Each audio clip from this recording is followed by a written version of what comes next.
the amount of sexual boredom in the society is extraordinary. So you have more sexual choice and variety available than literally any time in human history, given free license by the state because there are no intermediate social institutions in which sort of informal mechanisms of disapproval could make themselves felt. And one of the things it turns out psychologically that human beings are turned on by is taboo. And so when you get rid of literally every taboo, then people tend to get bored. And then the question is... Yeah, well, there's no novelty. Right, exactly. Novelty goes away. And particularly men are driven by sexual novelty. It's something that is very deeply ingrained. And the power of what marriage was supposed to be is it takes this short-term hedonic desire.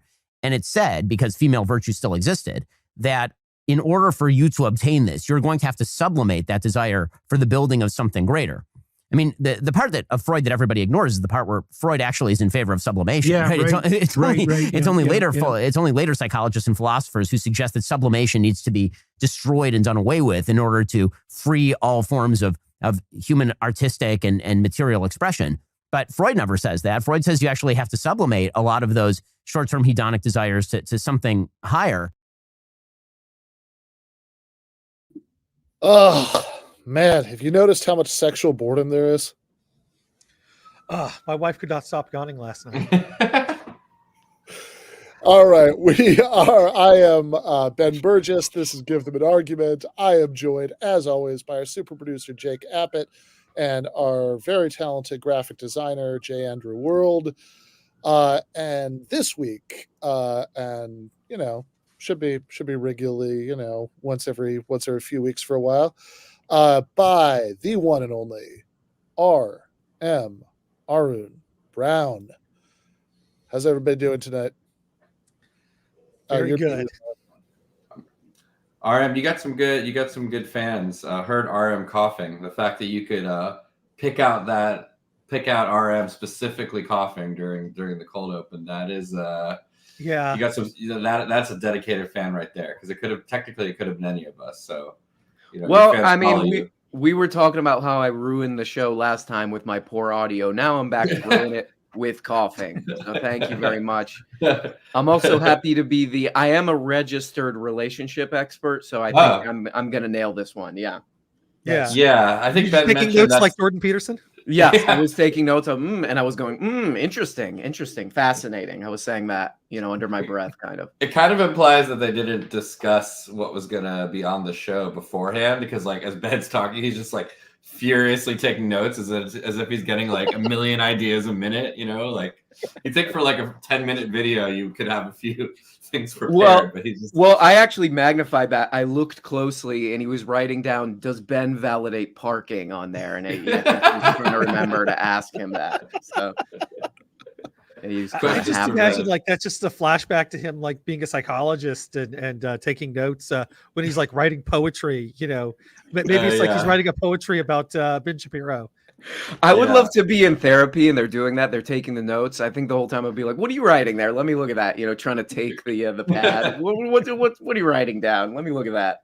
Well, on the post game where we are looking at JP analyzing Ben's poem, so he is a poetry expert. So, but we'll get to that later, because Ben released some poetry, rhythmic poetry over a beat that is the number one song. I heard about that. Yeah. Well, so it's a big week. You heard about it. You haven't seen it. I've seen it. I could only sit through a small portion of it, so I don't think I've seen the whole thing. But I will say, it's guys got a flow. His flow's pretty tight. I mean, undeniable. Yeah, that wasn't the problem with it, I think. No, certainly not the problem. But no, Ben Shapiro definitely practiced, and it's not I don't know if you remember when Fresh Prince of Bel-Air first came on the air, they had interviewed Uncle Phil, and he's like, "Well, what has Will Smith taught you how to rap?" And he goes, "Yeah," and he starts rapping really badly. That's what I pictured Ben Shapiro doing. It sounded like Uncle Phil trying to rap. Definitely. He impressed me because my standards were that low. He's a bit of he definitely, I could see him rapping like Dr. Phil, but he's a bit of a Carlton. I would say Ben Shapiro's got heavy Carlton energy. I could see him doing the Carlton dance for sure. Oh man, Well, you probably love Tom Jones. A lot of actually good rap songs have that like super white guy voice that they do like right before like the beat drops in. So I feel like there's already like an aesthetic, what's the word? I don't know. Forbearing for Ben Shapiro just talking in his, talking really fast over it. It's just like the entire sample before the beat drops in is like a verse. But I don't know. Well, he apparently he had to get. I saw some video where he was talking about how he had to get out of the rap game, and I think maybe the lifestyle was weighing kind of heavy on him. I think he might have been hitting it a little too hard, maybe too much lean, stuff like that. And he was like, he couldn't handle it. He made that sexual boredom video right before becoming the number one rapper in the world. So I don't know if the two of them are. What is this video, Ben, that you sent us, by the way? Yeah, this is what it sounds like. In fact, I was pretty sure. I think I saw a couple people post this, and I didn't click on it, and then Andy sent it to me, and I did, and at this point, I see enough like Ben Shapiro parody stuff going around that like I'm pretty suspicious of anything that seems like a little bit too funny. And I've seen many a like screenshot of an alleged Shapiro tweet, that is no such thing. That's like my bullshit detector was pinging for this. It's like, I'll bet he didn't really. Oh no, wait, that's his YouTube channel. That's this is really like, oh my god. This is not some like AI montage. Like, nope. He decided that it was a good idea for him and his employee, Dr. Jordan Peterson, to release a video where they talked about how there is just so much goddamn sexual boredom, at least in their experience. So let's. Hey, listen, whenever I give you a Ben Shapiro clip, just know it is pure uncut Ben Shapiro, not that stepped on, cut with baby powder kind of shit. All right. I've been burned, but yeah, let's keep watching. But again, that gets back to kind of the fundamental premise that you were speaking to, which is there is this narrative of accepted values that we all used to live inside of. And when you destroy that narrative by saying, for some reason, that it's not true because it's not coming out of your own head. Well, once that happens, we don't hold the common narrative. There are no common narratives. And if there are no common narratives and everything is then acceptable, then what exactly is the taboo? Where does the sublimation take place? There is no sublimation and there is no future orientation, because what sublimation really is orientation of short-term in favor of long-term. Well, and in favor of other people. Right. So it's long-term plus the social. Yeah. Well, so you can do that. You can think about this technically as well. If there's no uniting narrative, here's the necessary consequences. First of all, there's no higher order superordinate aim.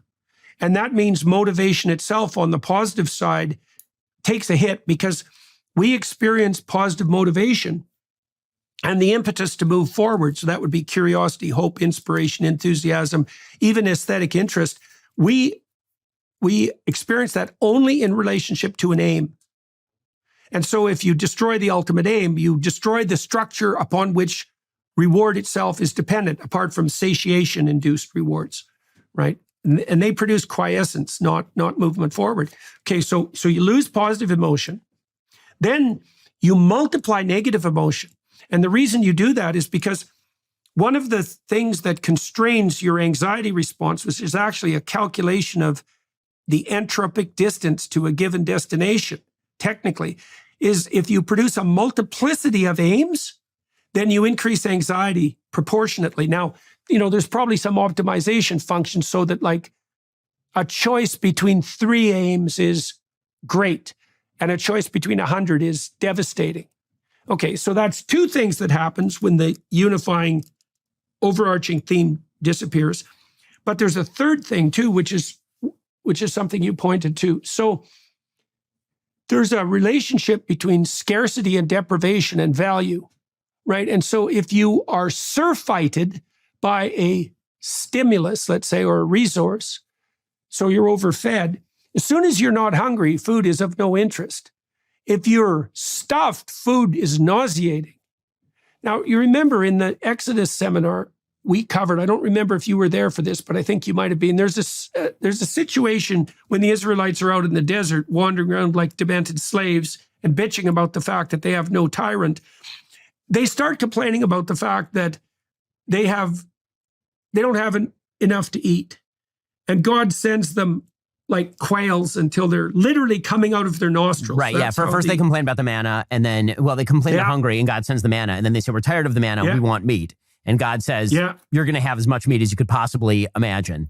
Right. And here come the quails. God actually gets angry. And actually Moses, for the first time, gets angry at the people over their requests at this point.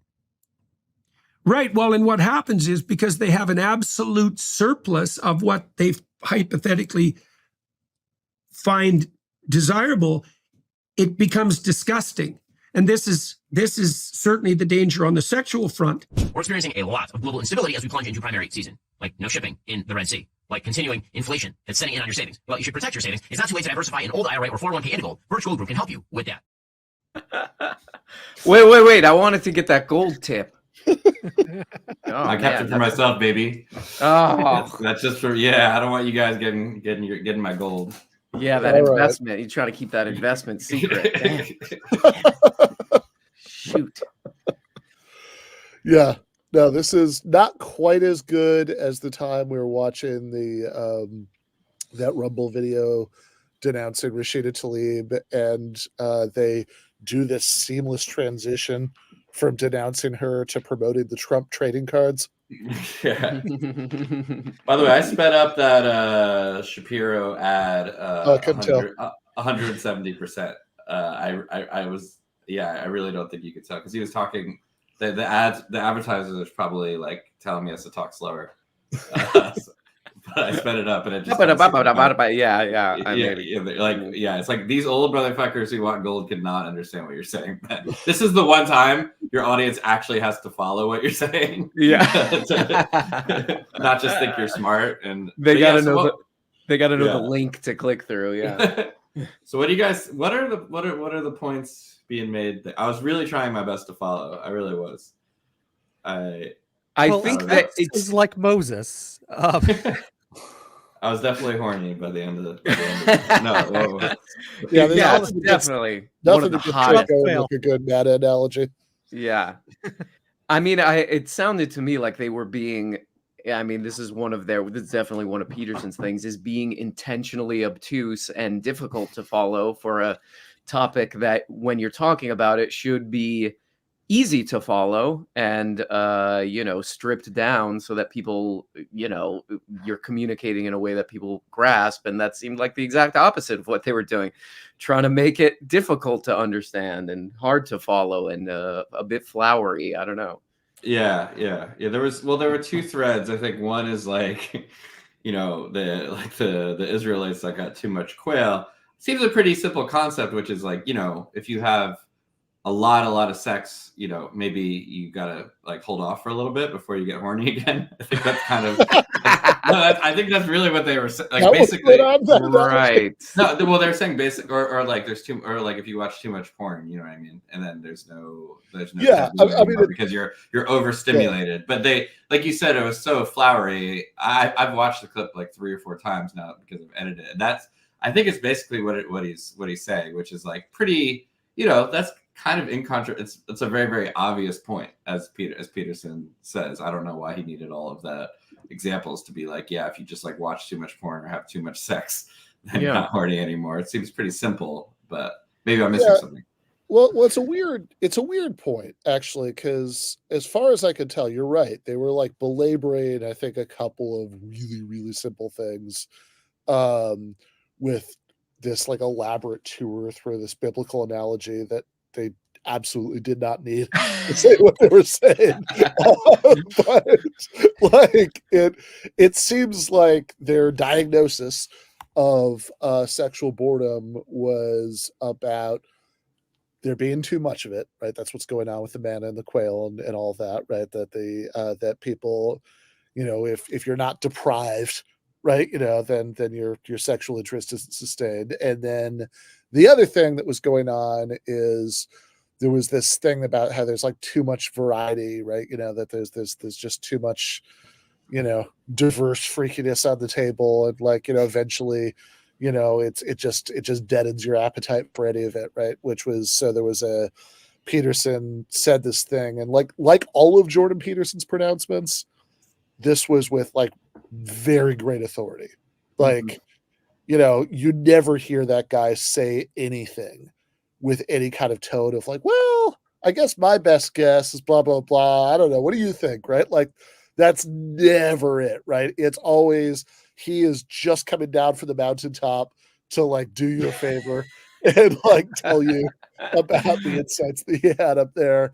And to bestow some decrees. Yeah, exactly. Right. So the decree he was bestowing was like, oh, maybe like 3 choices is optimal.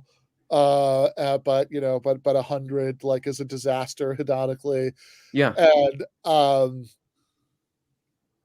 I'm a little skeptical about that second claim, but the sublimation was the other big thing, which I think he was just saying that in conservative values, you're like depriving yourself of sex in order to sublimate your values, like, for some kind of like biblical holy union or something like that. And in the absence of that, but then I'm not sure if he's saying that keeps you horny. I don't think he was, but I think he was that because if not, I don't understand the point, because like the whole thing is that in our society we have all this sexual boredom, right? Whereas our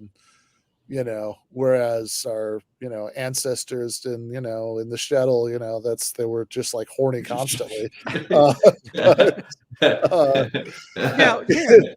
I just watched XXX Return of Xander Cage, and Vin Diesel had like 20 women in one night and did not seem tired. Wore them all out, by the way. Okay.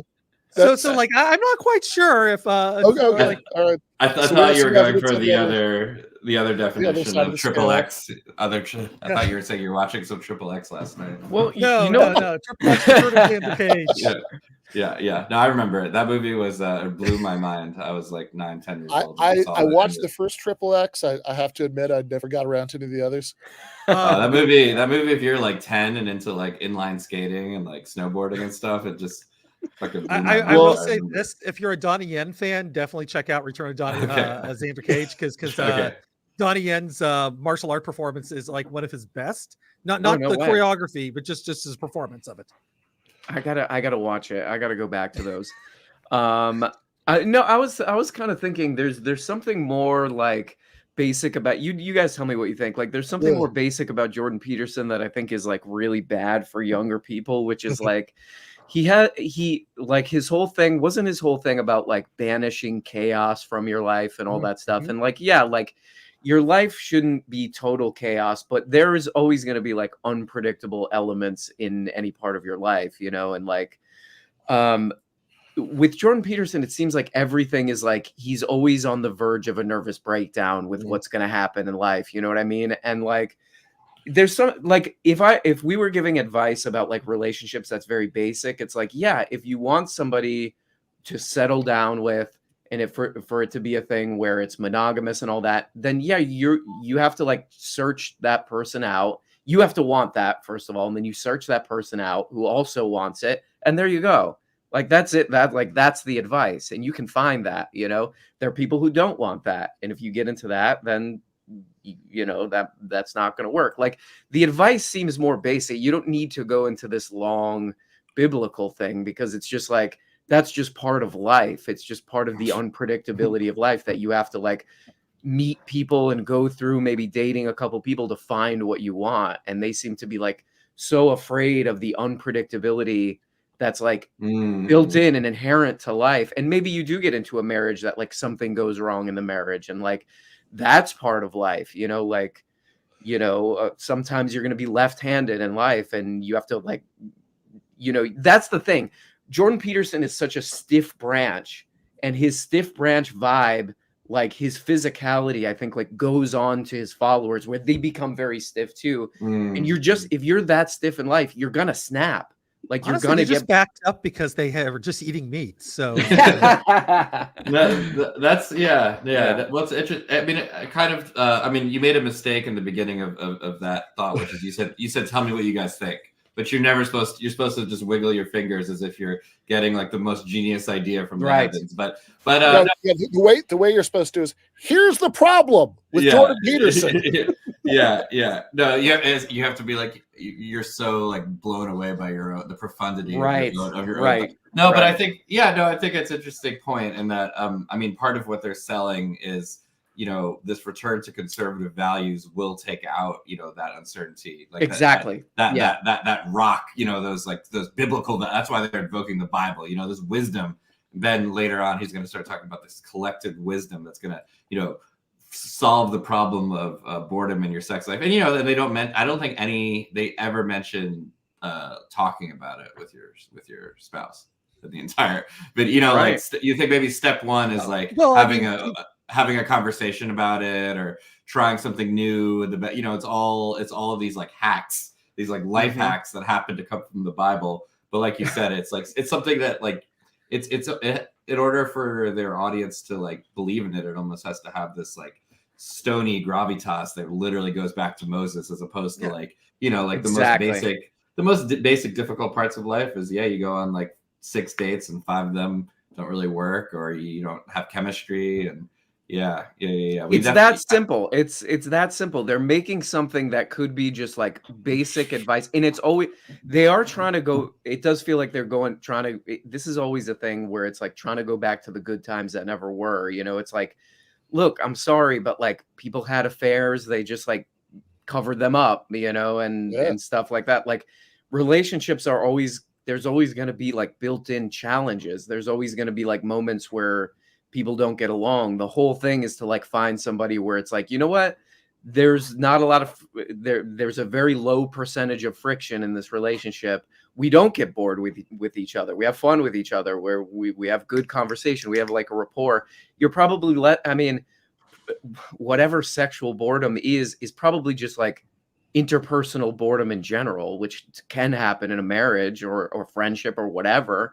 But like you're never going to 100% eliminate like the ebbs and flows of a relationship. It's like they are selling I mean, it's like they're selling, you know, like they do feel like internet marketers a lot of the time to me. They are like, you know, here's the one easy trick to solve all your problems, and it's like skinny tea or whatever. And this is, you know, like this seems like that. It's like, no. Like a lot of this stuff is messy, and the best you can do is, you know, meet the person who's like, you know, vibing with you in the same way that you want. And that takes time, and that takes work, and that's it. It's like, you know, there's no metaphysical thing to it, or there's no biblical thing to it. Well, what did people used to do? Probably the guys would just, for all of their sexual needs, they would like go see a sex worker. Well, like that's probably the past that they're talking about. Is I don't think that like there was all this amazing sex in like, you know, the conservative times you're thinking about between married couples. It was like the man was probably completely cleaving his sexual desires from his relationship with his wife, you know, and then having affairs. I mean, this is, you know, if Mad Men is to be believed, but I think it's supposed to be. But I feel like there's probably a lot of accuracy to the Don Draper's, you know, his whole deal. I think there's a spectrum where like Mad Men was on one end of the spectrum and just sort of like being quietly miserable and not really doing anything about it was at the other end of the spectrum, right? Like, that, you know, to the extent that people are doing what, you know, what those norms tell them to do, right? Like oftentimes, you know, or just like whatever, aren't Don Draper, right? Like that's that, like I think there's a lot of just, you know, and like whatever. I mean, it's not like 2024 is as dramatically a different world as they want to depict, right? It's complicated, right? Some people still live like that, some people don't, right? Sure. But yeah, I think that like in this part of the video, like they're basically 2 points. Both of them are like mind-numbingly simple, which is why they had to go on these detours through Freud and sublimation. Yeah, what was the Bible. Freud? What was the Freud thing? Because the Freud thing, all they were saying was that, oh, if you remove too many taboos and just like, have too licentious a society, then everything's boring because it's not like naughty anymore, right? That was like all they were saying with the Freud thing. Well, like that what I just did, that's that 20 seconds, like that's all they like. Oh, nothing. Shit. I gotta start writing some of the shit you're saying down. Yeah, take I know, like last week we had Jordan Peterson talking about how like Nietzsche, says in sentences what people do in books. And Jordan Peterson is proving this week that he's the literal opposite of it. Like he could say in paragraphs in books and what most people can say in just sentence, like normal people. Not even Nietzsche. Nietzsche, we're talking like syllables. Like what Nietzsche says in a syllable is what Jordan Peterson says in like a YouTube video. Yeah, that's true. Yeah, which would take some like half of Maps of Meaning to get through saying, okay, well, look, this has all been fun, but like I do want to focus on the important questions, and since really, since this is we have clearly, one of the intellectual giants of our era, Jordan Peterson, and we have astute commentator and pundit Ben Shapiro. Between them, presumably they're going to answer the questions we most want to ask. So just quick, lightning round right before we get to their answer to this. But what do women want? That's a good question. All right, you're the relationship expert, right? Which you've been proving. Do you know what women want? I mean, this is a good panel for that, I think. What do women want? Yeah, because Peterson's gonna tell us. So, but maybe you could anticipate in the next clip. In 3 minutes, him and Ben are gonna tell us everything the women want, but lightning round style. Well, I mean, like we were talking earlier about Ben Shapiro's tight flow. He does have a tight flow, and that's pretty attractive. Some rhyming skills is I would probably go with that. If you're a really good rapper, slam poet, yeah. Slam poet. How could you resist that? Yeah, I mean, so I'm gonna go. I think I might go with that. All right. Any ideas from the crew? I know what women want. I've seen the clip, so it's cheating. Okay. All right. Well, let everybody else in on it. Yeah, reveal. Let's do the reveal. And it doesn't take much thought to figure this out. It's a rare person who hasn't primed their appetite with hunger before a Thanksgiving feast, right? You don't want to have a plate of pancakes at 5 o'clock if you're going to have a Thanksgiving feast at 6. And you might say, well, why not? Because more is better. And the answer is no. The right amount is better. And the right amount involves a certain amount of deprivation. And I think I read this interesting article yesterday showing that women are more likely to lose romantic interest as a relationship progresses than men. I don't think that's surprising. They're higher in trait neuroticism, so they're more likely to experience negative emotion. And then women have more, their response to sexuality is more multidimensional than men because the risks are higher. In any case, one of the ways around that is for men and women in a marriage to stay apart from each other for periods of, these researchers looked at 8 hours. If you get some distance, the desire reemerges.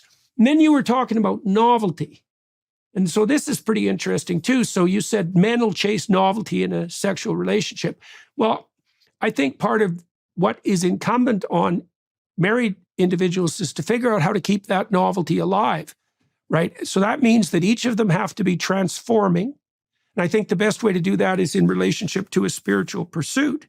And then I think women also want novelty, but the novelty they're looking for in men is probably more multidimensional and performative, right? Because women are hypergamous and they like men who are above them in the hierarchy of status, let's say, or ability, likely ability. And I think what women want are novel displays of hypergamous capacity, and that is the novelty orientation for women in relationship to sexuality. Well, one of the things that's actually fascinating about this is that, biblically speaking, right? I mean, not to get into abstruse Jewish law, but I mean, this is actually right in the Bible. Forget about the abstruse Jewish law. I mean, right in the Bible, one of the mandates is that for a period of at least 1 week out of every month, married couples are not supposed to have sex. Right? This is like right in the Bible. So one of the purposes of that presumably would be to create the scarcity and the novelty that you're talking about. Because if you're married, then obviously there's tremendous availability of sex. I mean, contra every single weird public opinion out there, married people tend to have sex significantly more than single people. And it is not particularly close. But theoretically, the scarcity goes away, the novelty goes away, and then so does the romance. Yeah. And so the Bible literally that's a danger says, anyways. That's a danger. Right. And so the Bible literally says, like 1 week out of the month, minimum, you're toast. You can't do anything during this particular week. And I think that, again, there's a good rationalistic, and there's a good way. I shouldn't say rationalistic because there's a reason for it, but it's something that inherited wisdom over time is sort of the message of the Bible. And I think that's, not knowing why you do the thing, but you do the thing and then it works is in some ways much of what we're talking about, because that's the story of what works is the story, right? That's what we're really talking about at the end of the day. So what he's saying is that Weird Al is what women want. Novelty. Yes, and power. I mean, come on. Yeah. So I'm confused. Like I figured that, all right, other Ben as a Orthodox Jew, he'd eventually get to he'd eventually get to the sexual restrictions there. But like, okay, Jordan's study that he mentioned was about being apart for 8 hours. If that's all it takes, then literally just having a job should solve this problem.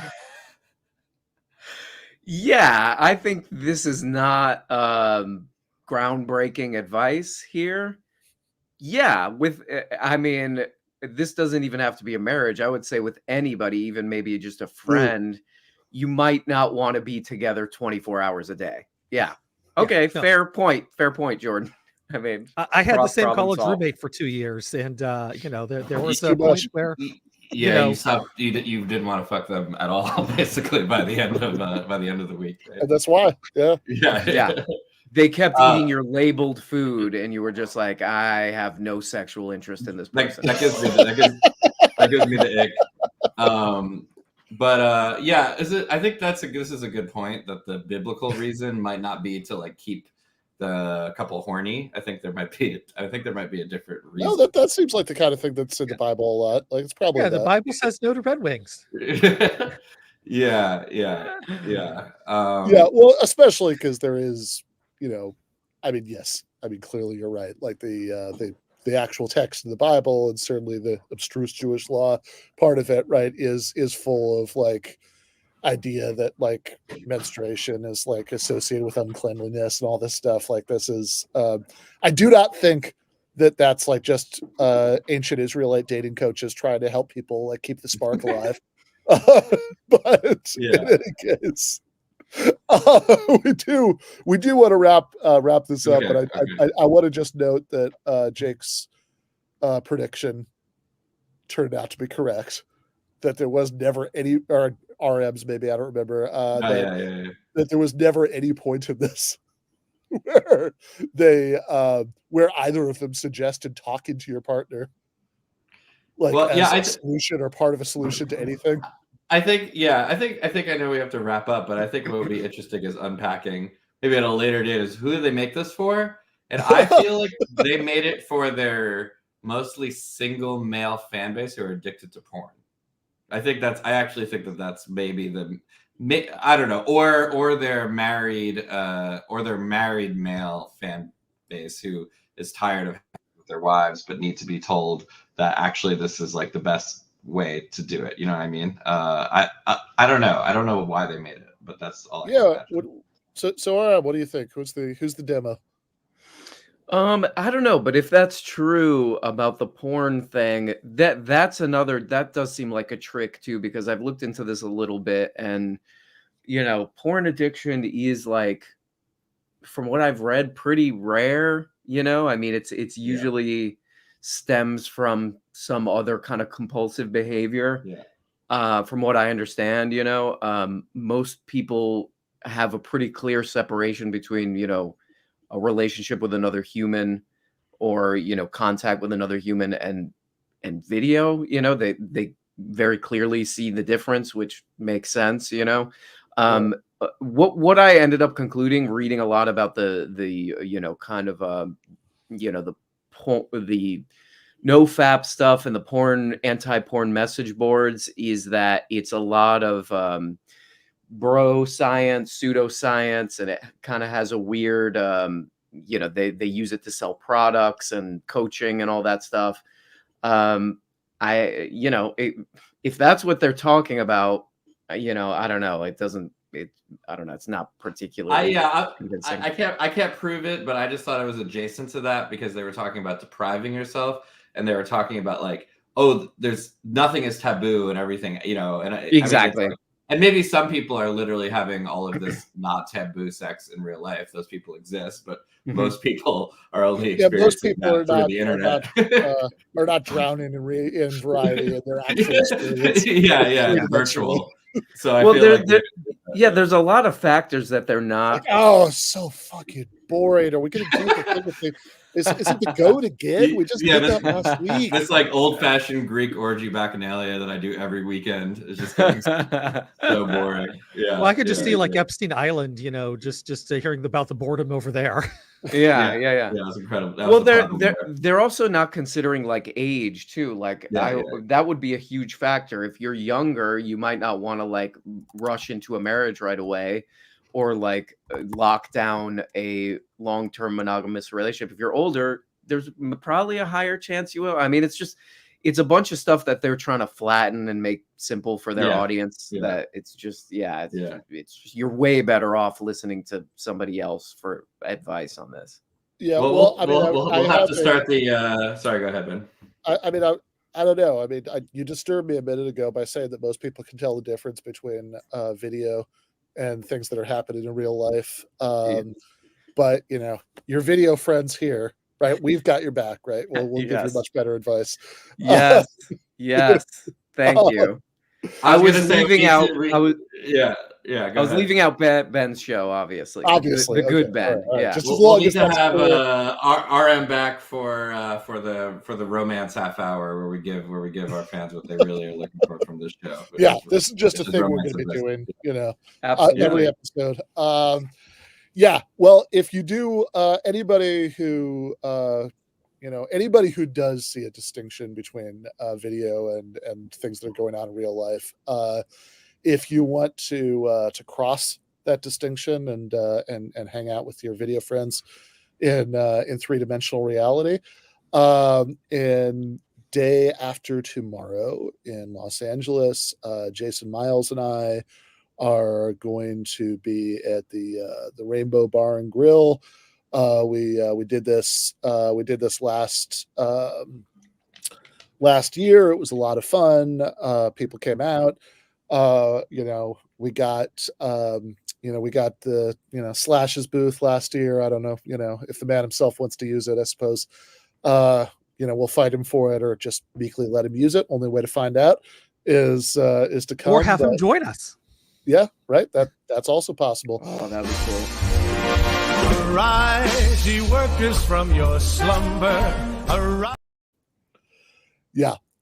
So that is day after tomorrow. Jason's going to come on the channel and we're going to talk about it a little bit tomorrow night. But day after tomorrow, 6 p.m. Rainbow Bar and Grill in Los Angeles. Looking forward to that.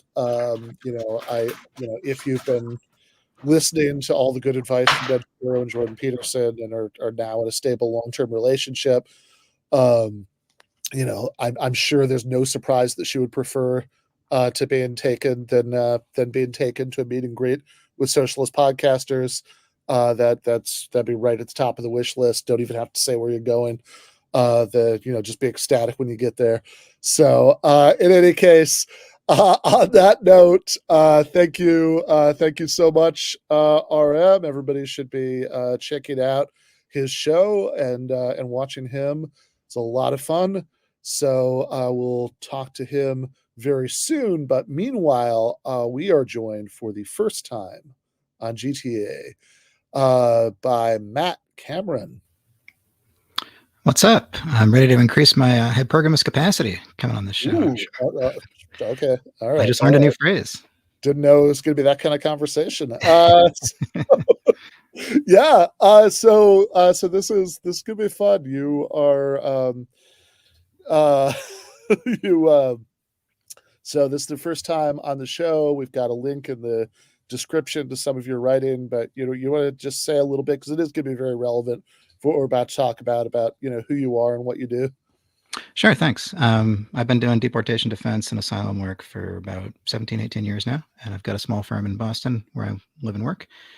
And I'm a little tired tonight, but it's been a long day. But I'm ready to talk about this stuff. I can talk about this all night. So nice. Get to it.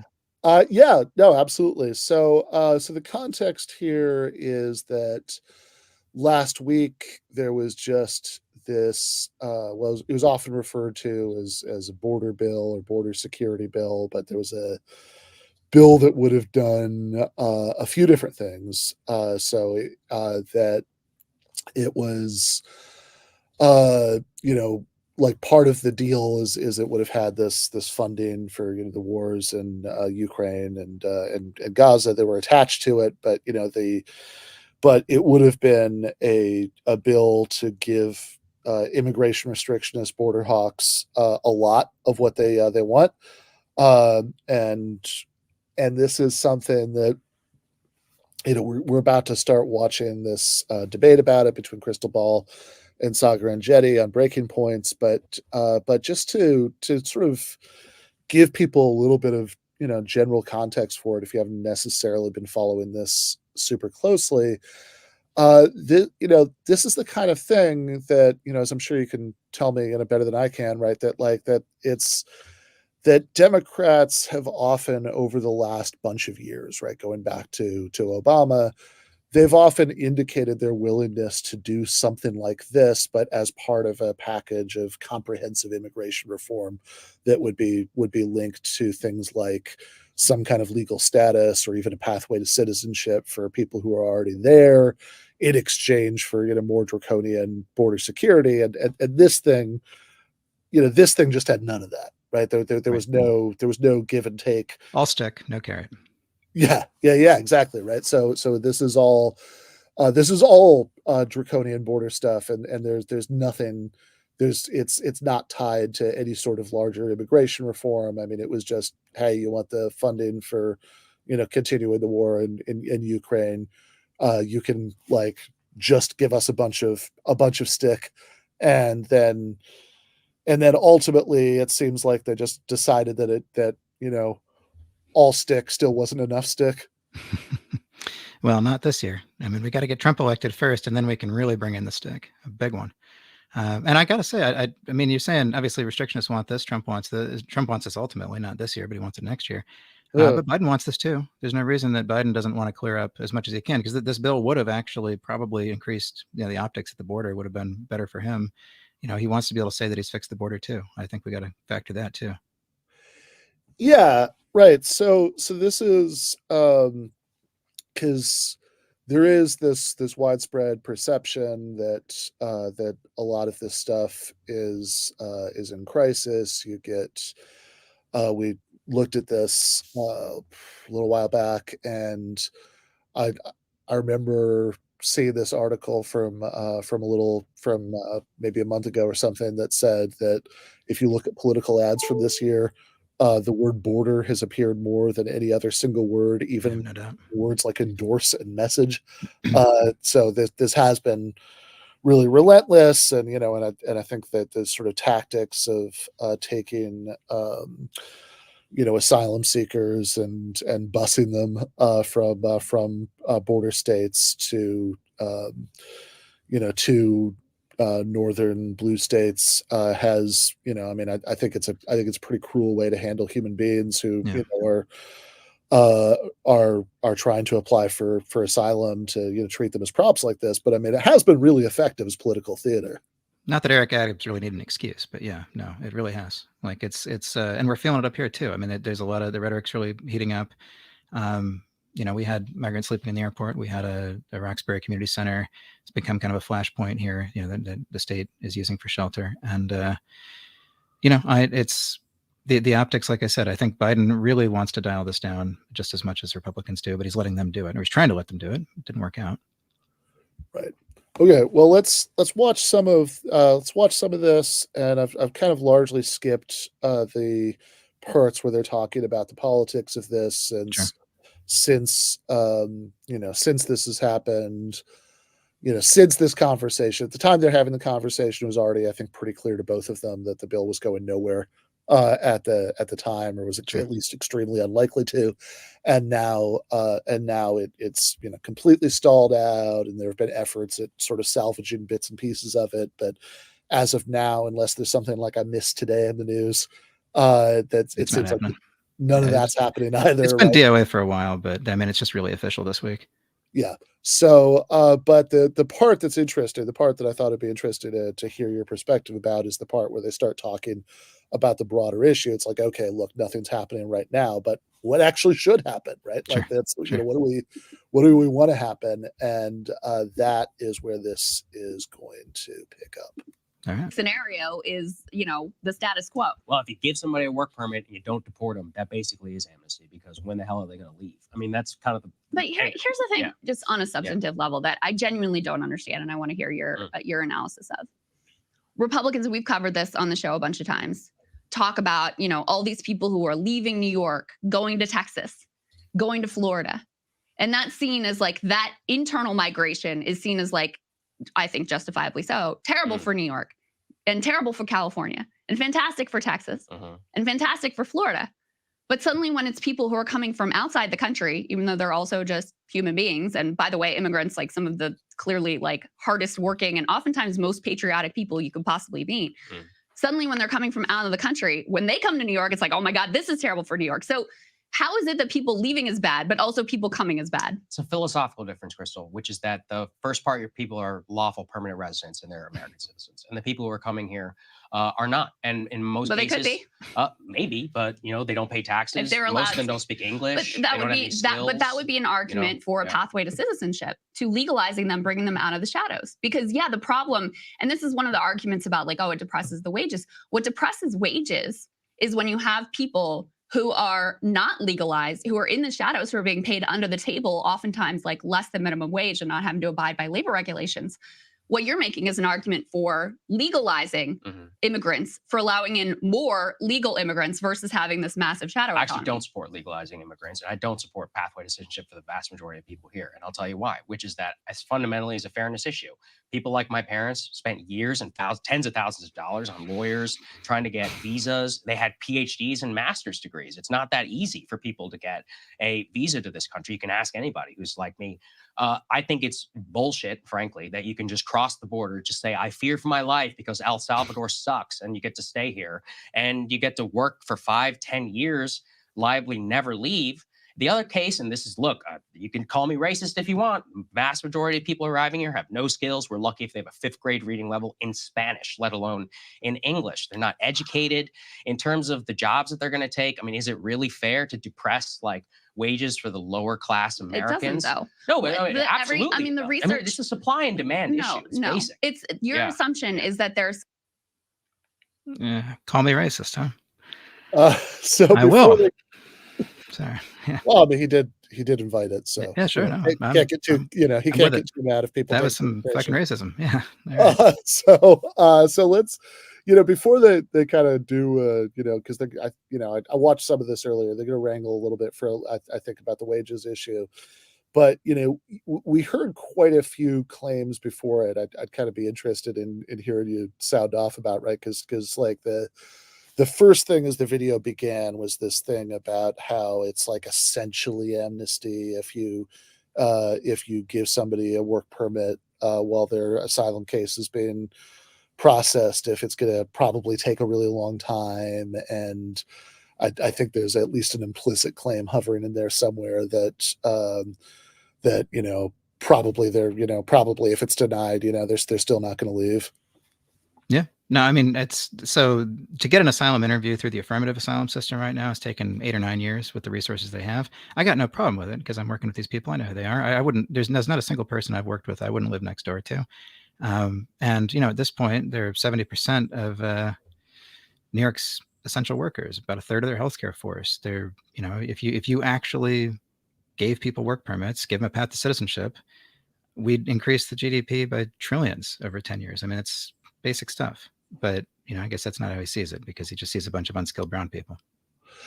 Yeah. So this is also, so there was also this fairness argument that he just did, that there's like, oh, when his parents came over from India, I think that they had to jump through all these hoops, and whereas in his mind you can make like a spurious asylum claim and just be allowed to stay for a long time while it's being processed, and he thinks that that's I guess unfair to people who are coming over the way his parents did. Yeah, well, there's so much to say to that, but I mean, okay, I'm just going to take a guess. He didn't say, obviously, but I'm going to guess that his parents came on a professional visa. He said something about a PhD, likely an H1, and right now those are taking 10, 15 years from India. So different system, different thing. If his parents are trying to do it now, maybe he'd feel different, I would hope. But I don't know. I have friends in the field who are children of immigrants who could better comment on this, but I really, it's hard to see, but it's not unusual, this perspective. Yeah, I mean, this kind of reminds me of the arguments that you hear sometimes, that like forgiving student loans would be unfair to people who paid off their student loans in the past. And one of the things that always hits me about stuff like this is, or I mean, God, even like the sort of things that you might sometimes hear right-wingers say about how it's unfair that if somebody is like a unionized school teacher with tenure, that it's like so hard to fire them when they could be fired for their job anytime, right, for any reason, and they get these long breaks, etc. That like this kind of flavor of unfairness claim, what always strikes me about it is that it's not like turning away more asylum seekers from El Salvador wouldn't actually do anything to help people seeking professional visas from India, just the same way that people who already paid off their student loans aren't being helped in any way by making new people continue to have to spend years paying off theirs, right? So it's like that kind of unfairness claim. It always seems like whatever sort of unfairness is being claimed, it's like, okay, but is that a reason to resolve it in that direction? Is that a reason to sort of inflict more pain on other people? Because like it seems unfair to you that you had pain inflicted on you, and it wouldn't be inflicted on them. Like that's like, just on a basic moral level, I have a really hard time being moved by that. No, it's the entire history of the American immigration system. You just make it a little harder for the next guy every time, all the way through, decade after decade after decade. Every time we pass it, it's the children of immigrants passing something to make it harder and pretending it's not all made up. I just want to point out the law is all made up, and it's whatever we want it to be. I think we don't say that enough. But the other issue is treating visas like a finite resource, like visas are oil or diamonds or something, right? I mean, we just make them up. It's like money. We can print as many as we want. And right now we're choosing to restrict them the way we are. And, the people, when they're talking this way, they're talking about it. I just don't recognize this kind of language, this kind of understanding of immigration. It's completely foreign to me, frankly. Yeah, well, I mean, so how about the the thing that when you're kind of joking earlier about him saying, call me a racist, and they starts going on about how unskilled most of the people that we're talking about are, and this is gonna tie into this is going to tie into the wage argument that like right-wing populists always always want to make, that I think he even said, like, just before we cut off, that it's like, oh, it's just supply and demand. It's like it's just inevitable that that having all of these unskilled workers here is going to bring down wages for everybody else. Yeah, I mean, if he wants to see, he's welcome. If he wants to come over and try to do what those two Ecuadorian guys just did to my house. I mean, they rebuilt an entire brick wall. Beautiful, looks great. And I don't think that's unskilled labor. I think that's what he's calling unskilled labor, right? People that are working with their hands. And I think just that argument from the beginning, the classism of just saying, people like my parents are the real contributors, are the real people, but try living without Masons, without the healthcare workers, without the people that are running your kitchens that make a city run. I mean, it's just the argument to me, again, it's better for everybody. Yeah. Some set number of jobs in the economy and that's it, end of story. It doesn't shift. So again, it comes back to, okay, then why is it a great thing for New Yorkers to be moving to Texas? Why is that great for Texas? Why isn't that them taking their jobs and depressing their wages and actually, ruining their community, et cetera? Many people in my home state of Texas would say it's ruining their community, and it is driving prices up because of the supply. Yeah, but they brag about, all the moving vans coming here to Florida and to Texas. But when it's American citizens coming from New York, then it's amazing and it's great for the economy, et cetera, et cetera. But somehow, even though it's just also people, they just happen to be coming from outside the country, then suddenly it's terrible. It doesn't make sense. I just think there's a fundamental difference between a guy who makes $250,000 from New York and moves to Austin, who's paying taxes and can buy a house, and somebody who comes here with literally $0. I think that's so classist. Because no, it's not classist. They're not. First of all, they're not from here, so they don't deserve anything. Hold on, Saagar. Think about. But put aside who deserves what, et cetera, et cetera. Just think about the best interest of the country. Like, it's very clear that some level of immigration, and you can see it again when we're talking about internal migration, is very good for local economies. And you know what? What we have seen as a nation of immigrants is that in these subsequent waves of immigration, some of the hardest working people, most family-oriented people, et cetera, absolutely, and more law-abiding, by the way, are immigrants. Depends on the type, but yes. Nope, not true. If you look overall, immigrant populations more law-abiding than native-born citizens, not to mention, yes, when they first come and they're learning the language and they're new, et cetera, and they're bringing their cultures, we all know what the next generation looks like. They just look like Americans. Their kids are going to speak English. They're going to be 100% American. Well, it depends. Look. All right, before we hear what it depends on, any thoughts about what we just watched? Man, I don't know. I mean, I guess I watch this kind of shit all the time, and for some reason this one is really getting me. Maybe it's just the day I've had. Maybe it's because I just recently had to keep a dead person being deported who was a healthcare worker who died during COVID. I don't know. I mean, it's really pissing me off to an extent you didn't expect. A dead person for being deported, like they're you got to be shipped out. No, like literally, if she doesn't show up to her hearing, she gets deported, and I want to close the case out with dignity. And so you got to prove to immigration that she died, or they'll deport her in absentia. And that woman worked all the way through the pandemic and died for us. And you're telling us that that she's the wrong type. That depends on the type. She's from Kenya, right? Is that the wrong type? I guess so. I mean, it's just, I don't know. Sorry, No, fair enough. Like, I mean, this is, since it seems like in this segment, right, like that we were just watching, what Krystal is pushing is when there's internal migration within the U.S., then people tend to, in fact, right wingers who might be anti-immigration, from outside of the U.S. tend to say, oh, that's great for the states that people are migrating to, that's good, that'll be good for the economy. And so she's asking, why is it different? And I think we've heard a couple of different responses over the course of between this and the last part that we played.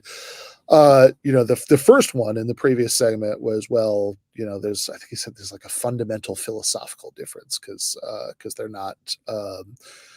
not citizens or lawful permanent residents. And she said, well, look, they could be, right? I mean, that's it kind of goes back to your point about how the law is stuff we make up, right? That there isn't, it's not like we need to mine more visas from Visa Mountain, right? We can just decide to issue more of them. And of course you could make people lawful permanent residents who aren't right now. You could make people citizens who aren't right now, right? So that doesn't seem very compelling. And then the next thing that he goes to is,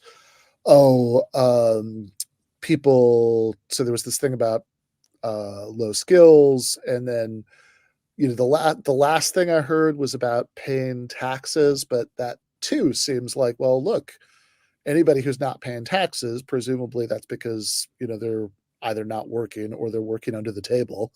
So if you want them to pay taxes, then that seems like a argument Well, for some sort of legal status. a lot of people who are working on the table are filing tax returns. I mean, you can get an I-10 and you can do that. Most of my clients do. There's lots of benefits for them to do that, for immigration, if nothing else. But and I'm sure, as you know, when people with an I-10 file taxes, it goes into this giant suspension pool that funds Social Security from my grandpa who wants them deported, right? So, it's just it's the way of it. But no, I mean, it's yeah, I don't know. I just sorry, I lost the plot for a second. No. Yeah. So I mean, it seems like there was like, it seems like what Saagar is struggling to do here is to articulate why it's a good thing if he is at least going to acknowledge that much for states that people Right. migrate to for the state, but it's a bad thing for the country, which is going to be relevant to something I think that's been touched on a couple times kind of glancingly from Krystal, which is like, well, hold on, when you make these claims that it's just supply and demand, it's inevitable that that immigrants coming in is going to put American born workers into worse bargaining position, they're going to get lower wages, that all of that sort of assumes that we're talking about a fixed number of jobs that are going to exist regardless of who's in the country, that there's just like whatever jobs there are. And so then for the supply and demand argument to kick in, it's just Right. now they're just more job seekers for every job, and more bargaining power for bosses. But I mean, I think you alluded to this earlier. I mean, presumably the counter argument to that, I mean, besides just the fact that you could think that's outweighed by other values or considerations, like the sort of practical counter argument to that would be, well, hold on, why are we assuming like a fixed pie, right? Why Grow the aren't pie. we assuming that there's going to be more economic growth as a result of this, and actually more jobs to go around? Well, right. If he wants people from New York who make $250K to move down to Texas, I mean, these people presumably are going to go out to fancy wine bars and need their offices cleaned and do all the other things that support these things, right? We can't just fill a city with those high earners just to start with. But over and over again, the research is that immigrants fill these jobs, they create these jobs, the economy prospers. The CBO looked at this very recently, and the 2022 surge is going to add 7 trillion to the economy just off the bat, just from those people that are just coming in right now. And the best way to drive down wages is not give them work permits, not give them the chance to work here, within the system that we have. Yeah, right. So I think just to unpack that last point, right, that so like that could be true in two ways, right? So one, that if people aren't working, right, then there's less economic growth. But then the other one could be that if people like are if people are working outside of the system that we have, right, then it's easier for the people who are employing them to ignore labor laws and And exploit them. Yeah. pay them See it all the less time. than minimum wage, etc. Right. So No, if you want yeah. people, if you want to make sure that nobody is working under those conditions, then then you would want to bring them into that system, right? That this is if you sort of say like your kind of fundamental anti-immigration argument is that bringing in cheap labor is bad for native born workers, then well, okay, but there are, even to the extent that you say, okay, that's a thing that maybe happens, then there's still the question of like, okay, what's the solution, right? One solution is to engage in draconian activity to just try to round up millions of people who are just trying to live their lives and feed their families and all that stuff, and you inflict all kinds of human suffering. It's on a scale, it'd be very hard to do. But like another plan would be to give them more rights so their labor would be less cheap. Absolutely. And so they can participate in the market along with everybody else. And I mean, it's just, I just see my clients being exploited constantly, and I try to help them when I can. They're getting cheated out over time. They're being made to work much more than they should. terrible conditions, sexual harassment. I mean, again, these are, and we treat work permits like like a finite resource too. We make it so hard to get them. And one of the good things the border would have, there were a couple of tiny good things the border would have done. I still didn't want it passing, but one of the things it would have done is given people work permits pretty early in the process, because right now you actually have to wait 150 days before you can even apply for a work permit while you're applying for asylum. And we did that as a deterrent to try to keep people from applying for asylum. But all it does is just drive people into that market for 150 days, or force them to buy fake papers, which happens all the time too. And then you got a whole other set of issues, because they're going to make themselves deportable later if they're using fake socials. And if they use a U.S. citizen's identity, that's it. That's basically, you can't ever become a resident if you've ever used a U.S. citizen's identity.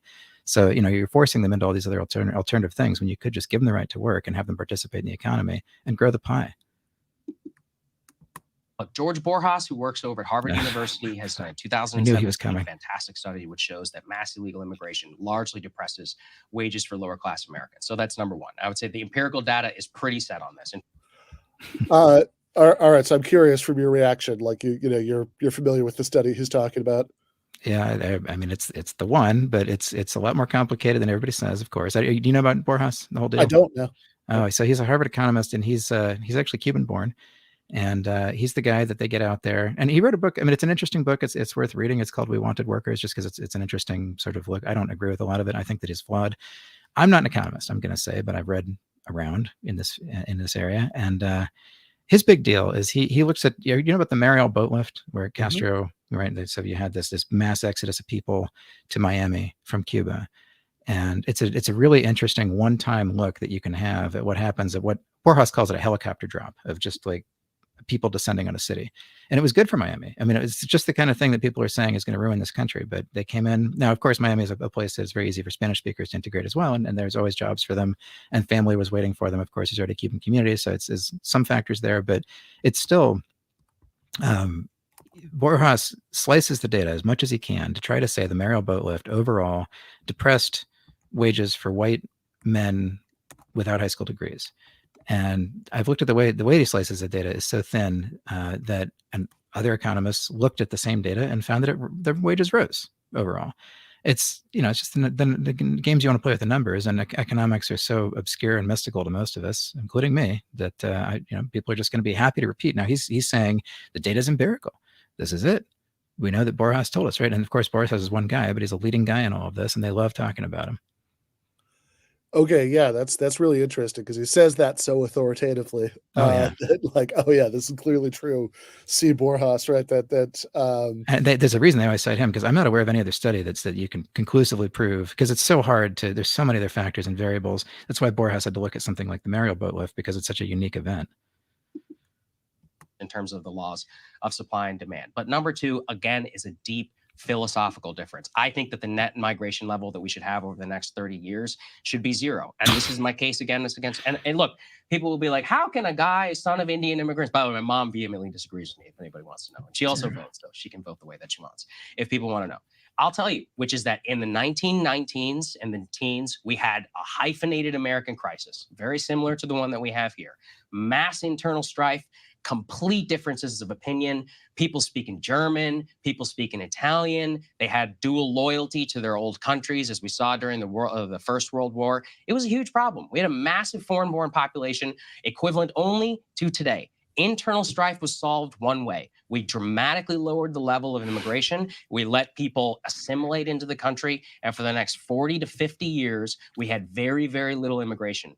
Now, that is my case for us becoming a cohesive nation, which can have a true national identity, and one where the foreign-born population, where it is currently at an all-time high, should not continue to be higher with an orderly process. I will also say many Indians will be pissed off at what I'm saying, because I'm also claiming that legal immigration should go to net zero. And I strongly believe it, because I do believe that our current sovereignty and internal politics is so divisive, largely because we do not relate to one another whatsoever. And that really has nothing to do with immigration. Third world is just not going to work. Even if you look at like the political divide, has never been actually less racially polarized than it is right now. Sure. And in fact, Republicans are winning. This is the other thing with all this like great replacement. Oh, they want to bring in all these immigrants just so they can vote for Democrats. Like that's actually happening less and less. We And still vote Republicans 64.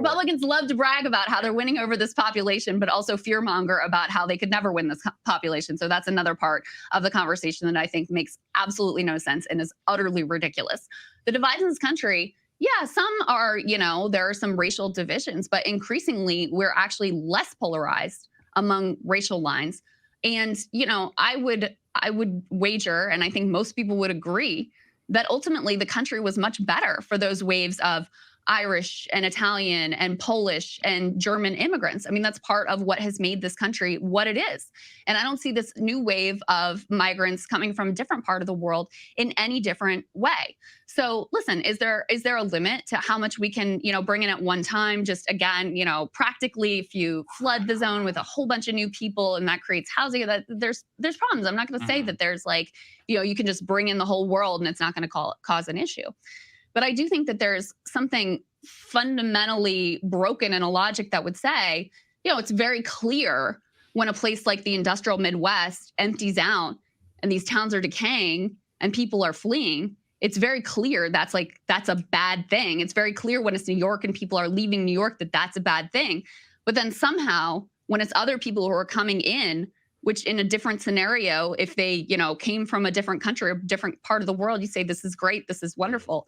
Somehow that's terrible. It just doesn't make any sense to me. And I don't think that the studies back up. The studies show that if you have a massive undocumented illegal workforce, that can be a problem for wages. Actually, documented immigrants, the overwhelming majority of studies show it's actually good it's neutral on wages. In general is good for the economy and helps for the thriving of that local area. So that's why, again, I'm not open borders, just, let's have an unlimited number. But I think we can handle a lot more than we have. I think it'd be good for all kinds of people, all kinds of parts of the country. And I also just think it's fundamentally goes against some core American values, this complete attack on the asylum process and this idea that we don't care if you're being persecuted. We don't care if you fear for your lives. We don't care if you're a Jew trying to escape Nazi Germany or whatever. Well, that's not fair. It is. If you're ending the asylum process, it is. These people are not fleeing a Holocaust. Yeah, but some people, no. They're fleeing gang violence. Yeah, by the way. But hold on. Okay. But if you end the asylum process, you are telling people who would potentially be fleeing a Holocaust, we don't care. That's too bad. We're full. What we could say is if there's a future Holocaust, then sure, on a case-by-case basis, we can evaluate what's going to happen. And again, I would even say is that El Salvador, let's currently look. Okay. All right. We got okay.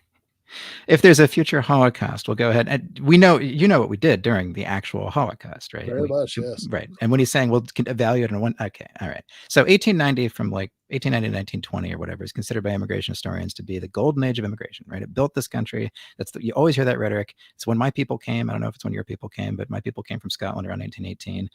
And all of the people, the MAGA people that are talking the loudest about this generally like to trace their origins back to that time for the most part. And Krystal's right, obviously, that this generationally, this is how we build countries. Our birth rate right now is too low to sustain the population that we have. We have to have immigration. A zero for 30 years. Did he actually say 30 fucking years? He did. Did I hear that right? What I heard. That's suicide. You're going to kill your country. I mean, maybe we deserve it at this point, but come on. That's just, I mean, I was double checking it. It's, you have to maintain the birth rate. That's what I heard. I actually watched this part before and I remembered that from that. So yeah, I'm pretty sure that he did say 30 years. 30 years. And on this point about, the Holocaust, I mean, it is, I don't know if funny is the right word here, but there is something that's odd about the fact that earlier he was bringing up the restrictions on immigration after World War I as a positive historical case, and then said, "Oh well, that's ridiculous. We wouldn't turn away people who are fleeing from the Holocaust." Well, we did. That is in fact what happened after the immigration restrictions that he's talking about, and it's also, I mean, God, yeah, I mean, you were mentioning when some of your family had come over. I mean, I think about that, the Jewish side of my family wasn't fleeing the Holocaust, but they were certainly fleeing like really bad anti-Semitism and violence in the Russian Empire. No doubt. And it's like, would that rise? Would that rise to that threshold? If it's like, oh, if there's another Holocaust, then okay, then Right. we'll reconsider. We need right? death camps. It's like death camps or nothing, right? If it's like, I mean, and the way he's talking about, I mean, that was, there's a little vein in my forehead that starts going when I see this stuff. It was going earlier today in court. I don't know. Like when he's saying, oh, it's just gang violence, right? I mean, that's its own kind of Holocaust in South and Central America. It has been. It's a little more under control now, but Honduras was San Pedro Sula, Honduras was the most dangerous city in the world for quite a while. I've met quite a few people from there. Totally unrestrained gang violence, and you don't qualify for asylum as a victim of gang violence. He's not wrong, but that's not right either.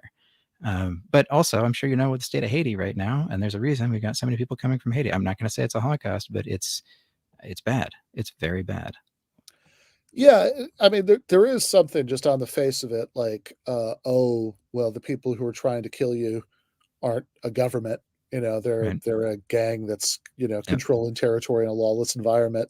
Therefore, you should in fact be sent back to it, right? That rankles on the face of it, and also It's just criminals. That's the way they talk about it. It's just criminals. It's fine.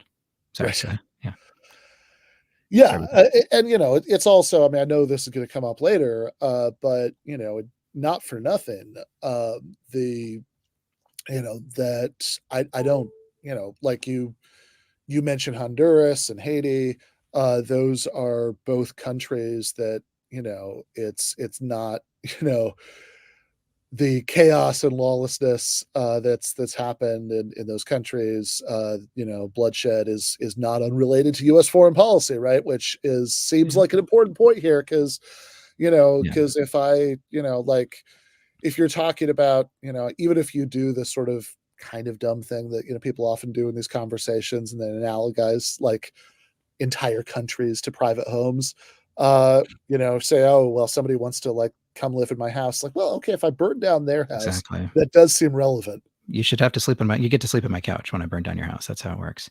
I've been saying that for years. No, it's just, and this is the most maddening thing, I think, of all the rhetoric for me, is what you just said, because they treat these people like they're coming from a vacuum.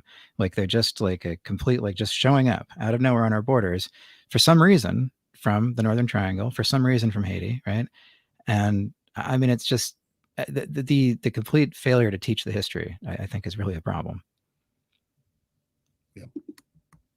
Look, everyone likes to talk about root causes. Well, what just happened? We just had a mass election of a right-wing authoritarian president who threw all the criminals in jail and dramatically lowered their murder rate. That proves they are adults with agency. They can elect leaders who want to deal with their problems and deal with their own problems and stay where they are. El Salvador's problems are El Salvador's. Venezuela's problems are Venezuela's. Has it been exacerbated by U.S. sanctions? Sure. But at the end of the day, it's not our problem. It's not our fault that if your country sucks, it's your responsibility to fix it. But see, I just look at this totally different. I mean, first of all, like, we can't exempt ourselves from the foreign policy that we up till very recently were, screwing over these countries, or the drug war that is one of the, most critical root causes in making many of these places incredibly violent. But even if you put that aside, like I said, like, I don't see this as like a punishment. I think if you look at it through another lens of, typically it's a great thing when people want to move to a place. When they want to move to Florida, somehow it's a great thing. When they want to move to Texas, somehow it's a great thing. So I don't see this as like, oh, we're being punished by having to clean up other people's messes.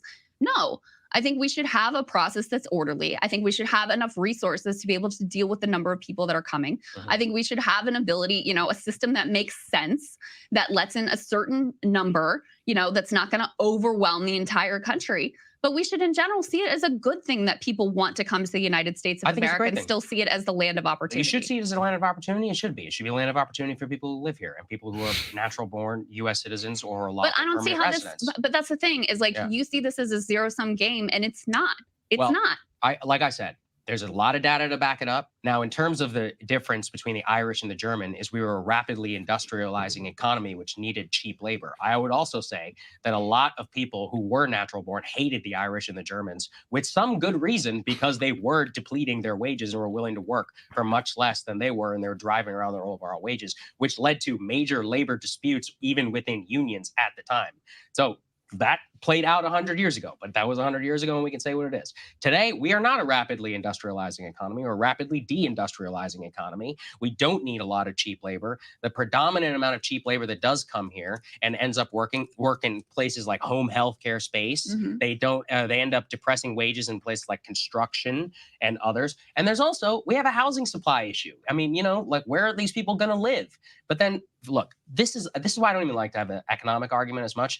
It's about process and it's about legality. If for example, and you're using the ones about El Salvador, why is it fair that we invaded Iraq and Iraqis can't just walk here?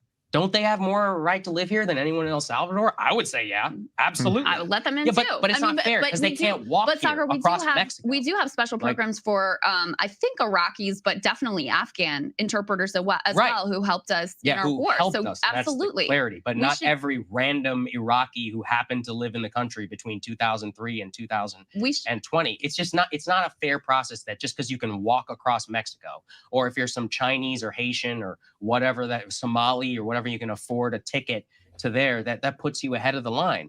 And the reason that these are all men is because it is based upon a belief that you can come here, you can Western Union your money back. And most of these countries, just so people know, huge portions of their economy come from illegal labor and Western Union transfers from the United States. They're called remittances. There was a huge effort in the Trump years to try and tax remittances, which of course the Republicans quashed, but it's secondary for the conversation right now. My only point is that it has to be orderly. I think we agree. But on the net benefit, I totally disagree that a bunch of people who cannot even speak English, the vast majority of these people, some of them don't even speak Spanish. Listen, I think a lot of people don't understand. This may be controversial on the left. Like, I don't actually have a problem with part of the citizenship process being a requirement to speak English. So make that a requirement. I mean, that's the thing, is you can't say. But that's citizenship. I'm talking about living here. But you can't say you have to follow the process, but then there is no process to follow, and be like, also, I'm going to make sure that there is no process to follow. I just, I think that's fundamentally unfair. And, the other thing is, like, there's this assumption that everyone in the world would come to the United States of America. A lot of them would. And that's just not borne out by the data. Even among, there's a lot of focus on the, like, Central and South American migrants who come here. There's far more Venezuelans who have migrated to neighboring countries to Venezuela than there are who have attempted to come here. People typically, they want to, if they're under pressure, first of all, most people don't want to leave their homes. And I think anyone out there could relate to, like, you like where you live, you have a certain level of comfort, like, you want to stay in your home. So already, if you're like, I have to migrate, this is a pretty extraordinary circumstance. Then most people, the overwhelming majority of migrants, are looking to go to the countries that are most proximate, where, again, they may have family ties, or it just may feel more comfortable for them, or whatever. So it's not true that if you, open things up, that literally everyone in the world would want to come here. That's just not the way it works. Well, so, to your point about, like, oh, it's not fair that Iraqis can't come. Like, okay, so let's get them plane tickets. Right, but they can't. That's my point. And look, Gallup survey 2021, 900 million people would migrate to the West if they could. Sorry, that's just not going to happen. So I actually looked this up, and he is correct that there's this Gallup survey from 2021 saying there were 900 million people around the world who said that they would leave, whatever country they were in, if they could, right? But also the majority of those didn't list the United States as their preferred destination. Only about 160 million of those 900 million listed the U.S. as their preferred destination. And look, it's fine to say, logistically you can't take in 160 million at once or whatever, but I mean, like, that's still like 160 million is a lot less than 900 million. And it is, maybe it's like an accident in the moment because he was just kind of looking at it quickly or whatever, but like, it's that is, that is just extremely misleading. A lot of that was, I really had to laugh when he said the Irish and the German. I think my man's got some calipers at home. I want to hear more about the good reasons to not like the Irish. I did not expect that. Did not see that coming. You'd think you'd at least like the Irish. I want to make a point, actually. One thing that caught my ear, he was talking about home health care as if they're stealing American jobs by doing home health care. I'd like to see this guy spend a couple of hours just trying to do what my clients do with home health care. I mean, I work with so many people who are undocumented or lightly documented who are doing grueling work with home health care. I mean, that is, it's really difficult. And just, it's so offensive to hear this kind of talk. Yeah, I'm sorry. There's like little rage clouds forming around my reason on some of this. Yeah, the thing about the Irish and the German, yeah. I think what I heard there was, I think that was another like cheap labor argument, right? That that people hated that they were coming over because it drove down wages. But yeah, you're right. It is very strange to hear that now, right? Because that's sort of, I don't know, that kind of that's such a closed issue, right? Historically, that that sort of Bill the Butcher, kind of anti-Irish. And it's really, and I just want to go back too, because I guess kind of to tie up something he was saying that does tie into what he was saying here. What we did after the time that he's talking about after World War I is we passed race-based quotas, like explicitly. They were nationality, but they were explicitly race-based quotas, and they were so beautifully done that the Third Reich borrowed them. That was the only other country in the world that had race-based immigration quotas. I mean, this was not good. This is a shame on American history that for most of the 20th century we had race-based immigration quotas, and that's what did the job for him, I guess. I don't know. Yeah, which presumably would have kept out his parents. But if it still existed, now it didn't still exist, because my understanding here, I actually wrote something for Jacobin that came out a few days ago called "The Populist Rights Anti-Immigrant Arguments Don't Add Up," where one of the articles that I looked at was by Batya Ungar-Sargon, who's like the opinion editor for Newsweek, who wrote this article. Basically, she was like, "Oh, back when Democrats were the party of the working class, they didn't want all this, open immigration, and when now, was that?" It's an interesting question. She nailed that down. Well, she has. There is a said, like, right after she says the thing about the party of the working class, she mentions Barbara Jordan doing, recommending, immigration restrictions as a head of commission in the 1990s, which is a really fascinating, place to time the Democrats being a party of the working class. But, like it seems to me that the actual timeline here is really, really bad for that narrative, because, in the 1990s, right, Mr. Neoliberalism himself, Bill Clinton, signed a law that made it much easier to deport people, and much harder for people who are already here to gain legal status. More than everybody recognizes. Yeah, sorry, good. Yeah. No. Whereas the quotas that you're talking about, right? My understanding is that those were eliminated in the Immigration Act in 1965, right. Which is something that LBJ supported and signed, kind of in between, creating Medicare and a bunch of other, social reforms that kind of represented the high watermark of like American left liberalism, right. Which is not, I'm not saying that to, romanticize JFK, right. who romanticize LBJ, who, certainly has a, genocide size asterisk in Vietnam, but just to say that, like, the sort of timeline of, when Democrats had more pro-labor policies, they didn't like immigration, and, that as they became neoliberal, now they love open borders. Just the sort of basic facts of the case, the chronology really doesn't work. the working class victory of NAFTA, right? In 1990. I mean, come on. Exactly. Right. I mean, that's just, but yeah, no, I mean, you're right about the Clinton bill. I really want to mention, I mean, it is, and Joe Biden got it through the Senate. Like that was, and he's actually more or less apologized for it, as he should. But he's not doing much to overcome it. I mean, there was so much shit they threw in there that we're still living with, that people have no idea. I think just basic stuff like not being able to actually go through marriage, not be able to immigrate through marriage if you came over the border. Just you can't do it without extreme waits and extremely difficult process. And you have to get through a bunch of hurdles, and it's not even possible for a lot of people. Just something that simple. I think Americans would be appalled to learn. I mean, a lot of Americans, I don't know, but I think generally people assume if you marry an immigrant that they get to come here. That's how it works. And just something, I mean, there's so many other things I could complain about from that bill, but no, obviously there's no, yeah, I'm sorry. I'm a little angrier than usual tonight. Saagar is bringing it out. And this is the same thing. But again, I'm not arguing that we should just like let an unlimited number in. I just think the focus only on restrictionism. And here's the other thing that I'll say is there's this assumption that the more cruel and restrictive you are at the border, number one, the more orderly it's going to be. That's not true, because almost definitely the more that you're squeezing the number of actual legal migrants, the more you're going to have illegal migrants, because these are not people who are like casually leaving their homes. They have, you know, real reasons and are not going to be and haven't shown any deterrence based on the cruelty at the border or the restrictionist policies at the border. I'll give you a perfect example.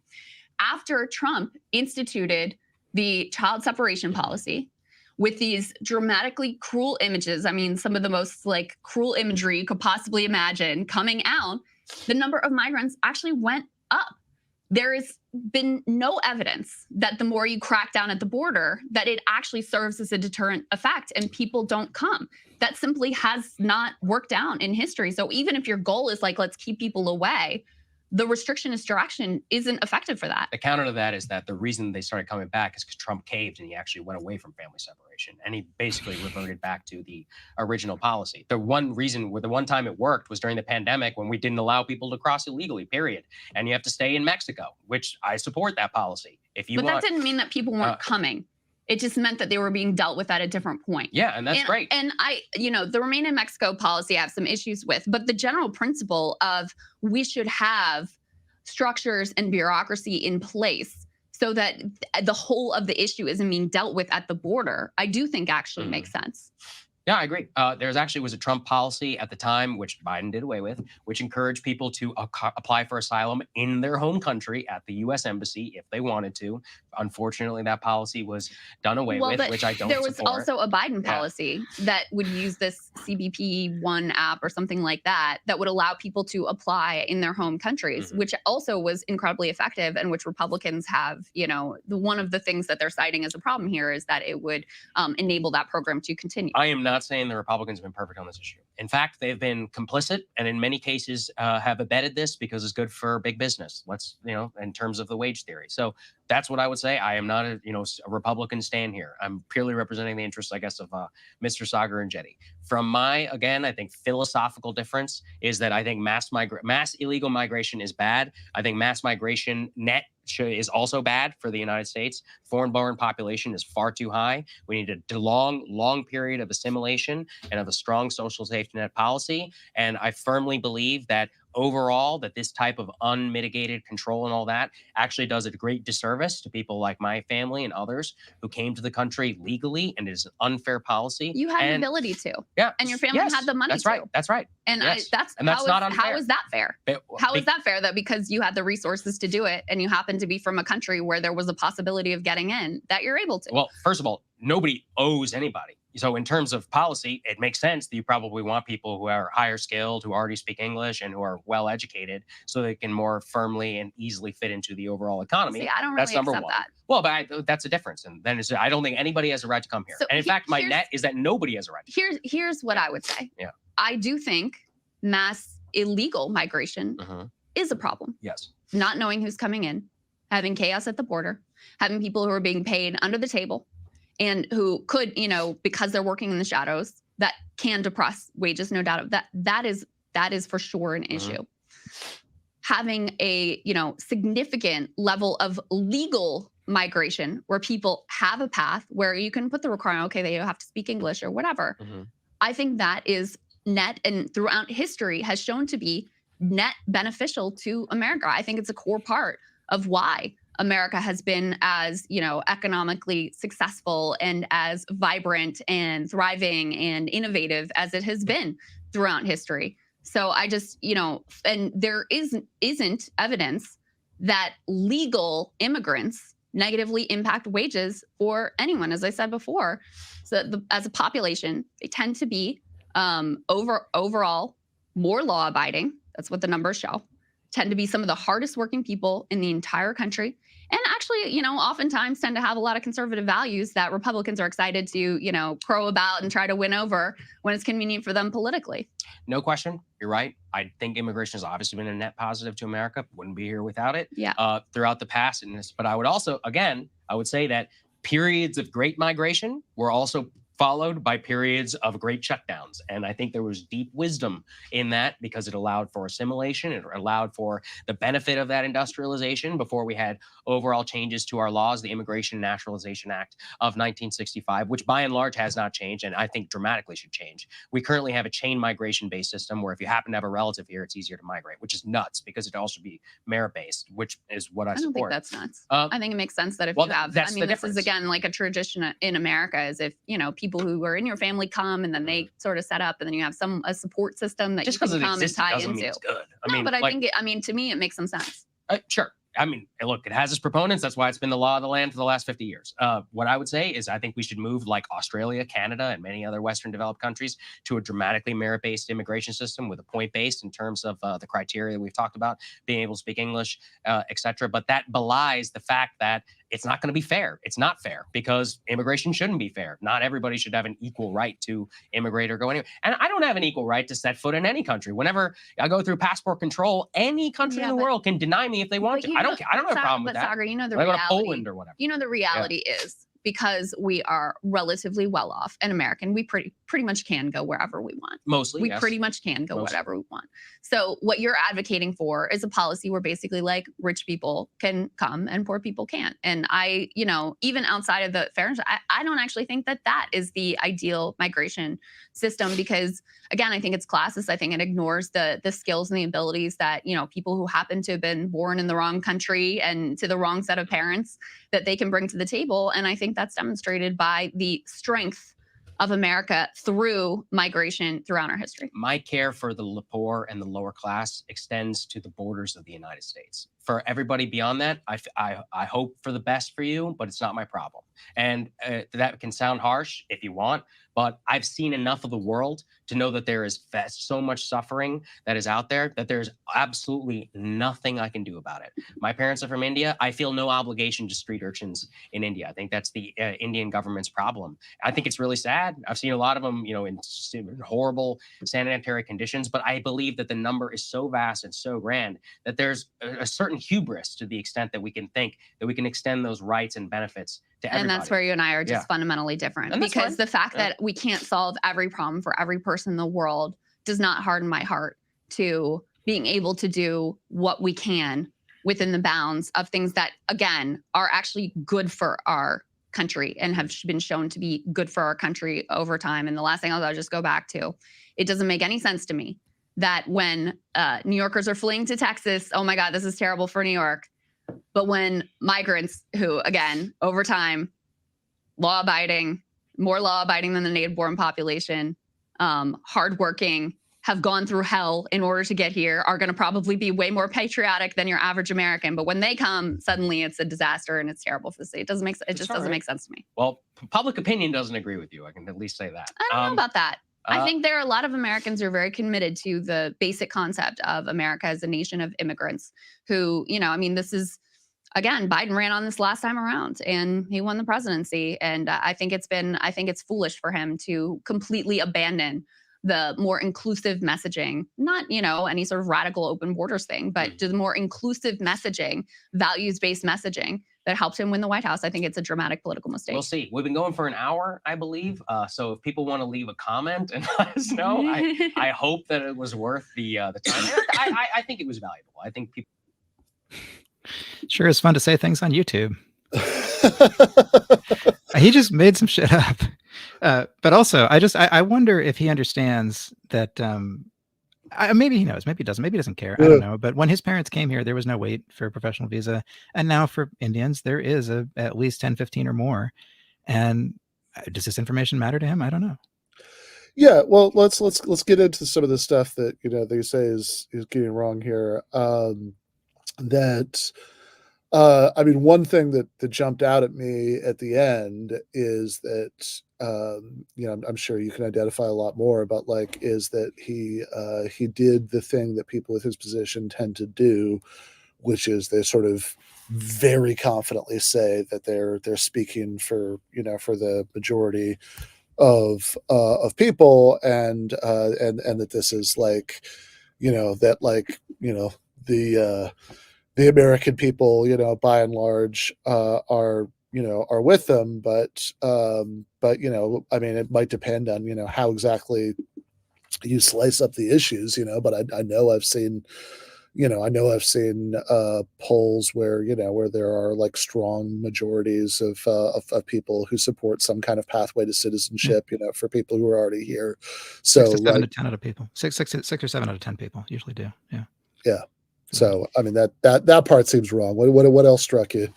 Yeah. Well, so I had the thing you said about the Trump administration trying to set up like asylum. Okay, first of all, I just want to mention this is one of my favorite sort of right-wing things they always throw in. And I've seen like actual like elected leaders say this on Twitter. They really should know, but this idea that you could go to apply for asylum in the embassy, that's like a movie thing, right? That you're like running in with your hands up and, I declare asylum.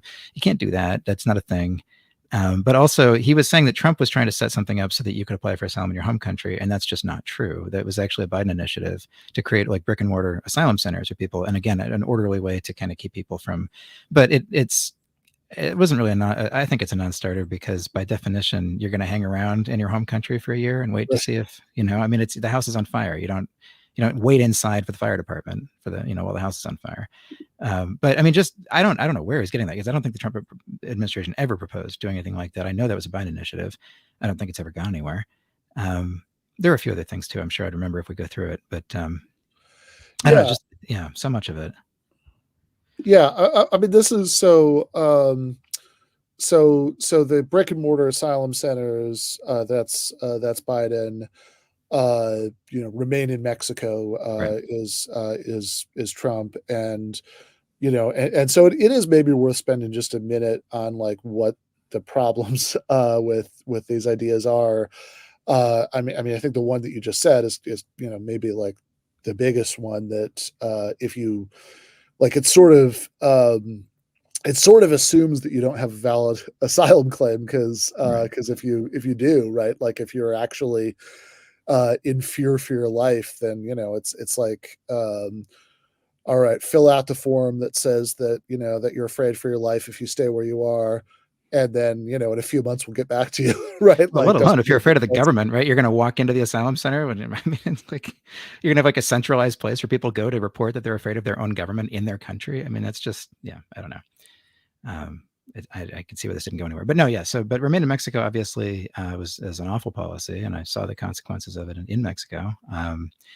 And it's, and Title 42, of course, as you mentioned, during the pandemic, they were able to use the thin veil of public health, right? Which apparently there was only a pandemic on the border and nowhere else for Republicans, because that was the one place they really cared about enforcing public health.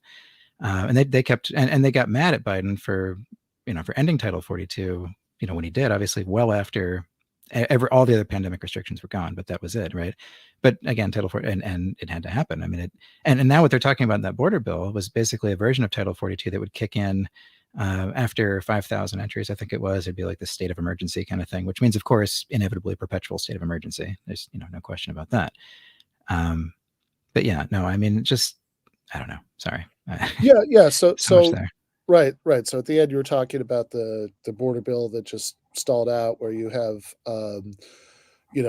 my understanding is that, asylum cases will be shifted from the Department of Justice to Homeland Security, and people, and oftentimes, like part of the idea was that you get like much quicker processing, but a lot of that would be at the expense of sort of basic due process that, you know, you have, you know, representation and all of that.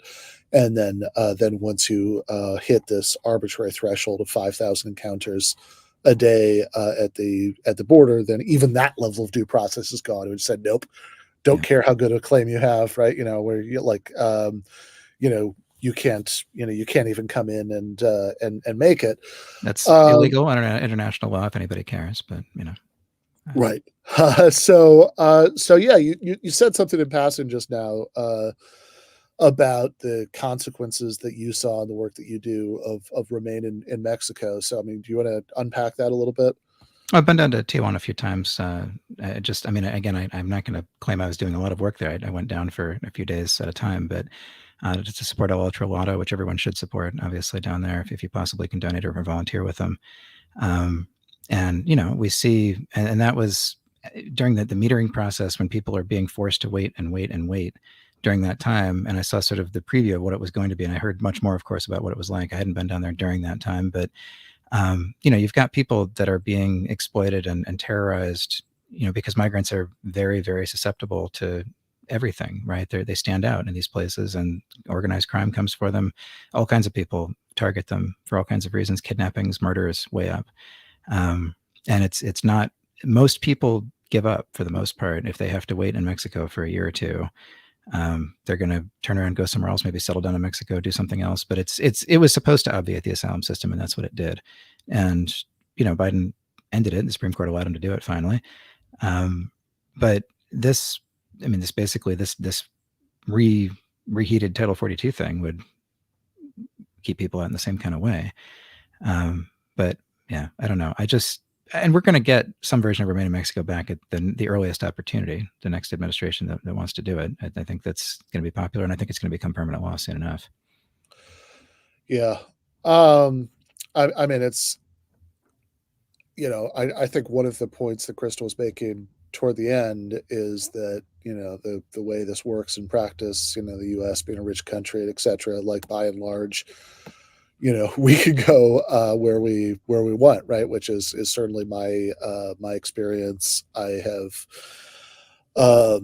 in fact, you know, it's kind of funny. I mean, I recently spent 6 months living in Mexico, Rosarito, as lots of, you know, Americans do, because it's beautiful and it's cheap, and I have, you know, and that's no process whatsoever, right? You know, you just show up and nobody blinks an eye at it. And I mean, I think one of the things that, you know, well, I guess like the last kind of 2 points that I wanted to touch on from that, and then, you know, hear from you about, are that, you know, one, you know, that there was something, that kind of basic moral point at the end of the debate, that Saagar said his care for the poor and working class people, you know, ends at the borders of the United States, you know, because after it, it's you know, it's not our problem, right? Which is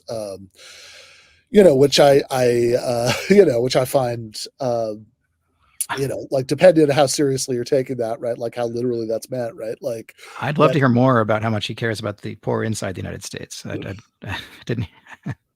Yeah. Yeah. So, yeah, like, you know, like depending on how literally that's being taken, right? I mean, that does seem pretty bad, right? You know, that you know, people, you know, that you know, human beings are, you know, presumably, you know, should have the same, you know, moral status regardless of what country they were born in, and, you know, and especially if we're talking about like whether or not, you know, not being our problem just means, okay, you don't have to do something special to help them, versus not being your problem means that you can sort of actively do things to them, like deport them, you know, from the United States, you know, once they're here. That does seem very bad, and, you know, and I would argue, you know, ultimately short-sighted. I mean, I do think that the interests of working people in different countries are linked to each other, but then, but then like also on the normative point, I mean, I think one of the most powerful points to me that Krystal made kind of in passing was, I don't know, it was like near the last part that, that we watched, where she pointed out that, it's like there's so much of what we're hearing from Saagar in this exchange, and not just him, right? I mean, so much of what, what I hear in general from the right on this topic is process based. That it's like, well, it's it's fine. I mean, actually, Saagar is sort of expressing an unusual amount of frankness about legal immigration, but like what I hear a lot is, oh, I don't have a problem with immigration. I have a problem with illegal immigration, or I have a problem with people, not doing it right, that, or just even, like asylum, if they're not coming over to, designated port of entry or whatever, that, Krystal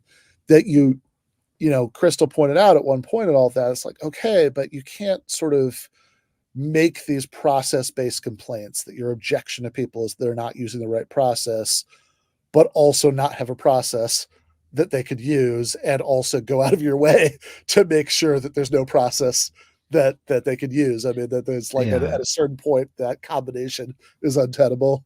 It was occurring to me, actually, it's very funny because the thing that we've heard anybody over, I don't know, 50 or 60 say over and over again is these people should do it the right way, like my family did. And Saagar just said that. He said the same thing. And it's strange to hear somebody that young basically say the same thing. But of course, what he's talking about is a system that exists the same way that it did when his parents came. It's just working way worse. It's taking far longer. But when my grandpa says it, what he means is that they should come over with open borders, because that's right. His parents came at a time when there was virtually open borders, when all you had to do was just go through Ellis Island. And that was considered to be the golden age of immigration and the time that built this country. And people just can't seem to put that together, that when you're talking about the way that my great-grandparents came here and, they spoke English and they were perfect and walked off the boat and ready to go, they're talking about an age of open borders, essentially. I just think it's worth mentioning. Yeah, right. Like, I mean, for the vast majority of American history, you had open borders, or, very incredibly close to it. That the only closeness was like medical. Yeah. Or I mean, because you're just asked a few questions at Ellis Island coming through, and it's hardly anything at the most until 1921. So, I mean, it's just, I don't know. I think that, again, it's an education issue partly, but even if you told people, and I've tried, if you try to explain there is no line, there's no process, there's nothing that these people can do that you're telling them to do, they don't care. It's just cruelty. I mean, they don't actually want a process. Yeah, I mean, this is the sort of, I mean, in a way, when people say, oh, well, that there should be, people should like wait for their turn in line or whatever, that what they are assuming exists would actually be a vastly better system than what does exist, right? Yeah, no, Saagar said that I meant to mention about that chain migration. I was just getting so mad because I'm like, I wish it worked that way, that you just got to come here because you have a family member. But maybe but like if right now, if you want to sponsor a sibling from Mexico, it's like 120-year wait. And that's, we don't talk about that. It looks like on paper, like they're taking cases from 20 or 30 years ago, but the line's so long right now, and they only give out so many every year. You can do the math. Just nobody does. But chain migration is not a thing. It's chain migration, like over many generations, I guess, but it's taking so long for anything to happen, even for adult children of U.S. citizens, which I think most people would think would get to come here pretty quickly, taking 10 years or more. And, that's not much of a chain. And, But again, they just keep saying these things. That was one of the things I meant to point out about things you're just saying on YouTube, because they just keep repeating things like chain migration and acting as if, I don't know. It's just, yeah. I mean, like, because it's one thing to say, okay, like you have whatever you think like a reasonable speed limit is of like the number of people that could like logistically, come over at any given time. If there was an actual line you could get in, right, where you have that, all right, here are the number of people who want to, and and here's whatever that limit is, and then then you just wait for a while. That would be a radically different system than the one we have, and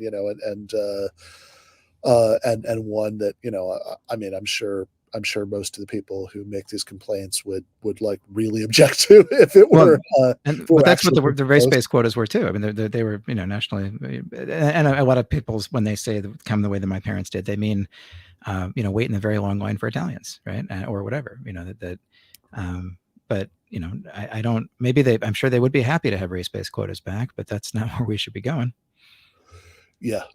Certainly not. Well, I know you've had a long day. Let's maybe wrap up here. But what was the organization you mentioned earlier? You said something in passing, like everybody should support. Ultra Lotto. They're doing great work. AL Otro OTRO LADO. But they can always use support. There's nobody doing work like they're doing. All right. Well, thank you so much. We've got a link in the description where people can read some of Matt's writings about this. Urge everybody to go check that out. Meanwhile, though, we are going to the post game for patrons, so see people there in about 5 minutes. Thank you so much, Matt. Yeah, it's great. Best. Anytime.